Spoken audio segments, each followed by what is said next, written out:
ایک پورا پروگرام لے کر، جوش و جذبہ لے کر کہ میں نے تقدیر بدلنی ہے اپنے اس حلقے کے عوام کی، تو پھر حلقے کے عوام سے پھر وہ جب وہ اٹھتا ہے جذبہ تو پھر وہ قومی لیول تک پہنچتا ہے. تو اپنے حلقے سے پھر اپنے ضلع کے بعد پھر اپنے صوبے کی، اور صوبے کے بعد پھر اپنے ملک کی. تو یہ تو وہاں تک معاملہ جاتا ہے. تو اس لیے میرا خیال ہے کہ جو بھی اس میں اپنا قدم رکھے، اس کا آغاز کرے اپنی کیریئر کا سیاسی فیلڈ میں، تو وہ یہی نیت لے کر آئے تو انشاءاللہ پھر پاکستان کی تقدیر کیوں نہیں بدلے گی. یہاں پر ہمارے ملک میں بد نصیبی ہے ہماری کہ اس طرح کے کھیل کھیلے جاتے رہے ہیں پچھلے 70-75 سال سے. اور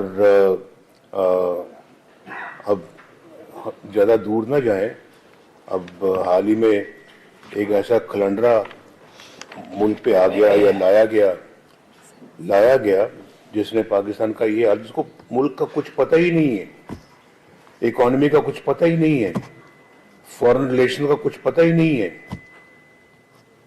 معاشرے کی کوئی خبر ہی نہیں ہے، اخلاقیات کا کچھ پتہ ہی نہیں ہے، اچھا معاشرہ کس کو کہتے ہیں اس کا پتہ ہی نہیں ہے.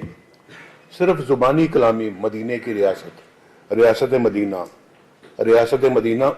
لیکن ریاست مدینہ میں کیا ہوتا تھا اس کی کچھ خبر ہی نہیں ہے. ریاست مدینہ میں کیا سکھاتی اس کی کچھ پتہ ہی نہیں ہے.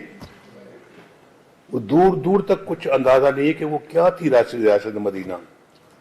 اور اس میں اپنے سیاست کو چمکانے کے لیے اور دوسروں کو نیچا دکھانے کے لیے ریاست مدینہ، اور پھر ریاست مدینہ کا نام لیتے لیتے نہ تھکنے والے کا ابھی آپ سن رہے ہیں سارے قصے اور کہانیاں اس کی.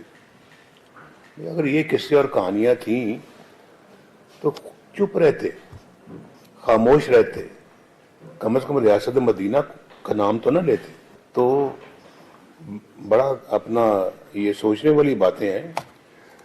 میں اپنا جب کبھی سوچتا ہوں تو پھر یہ باتیں کرنی پڑتی ہیں. اور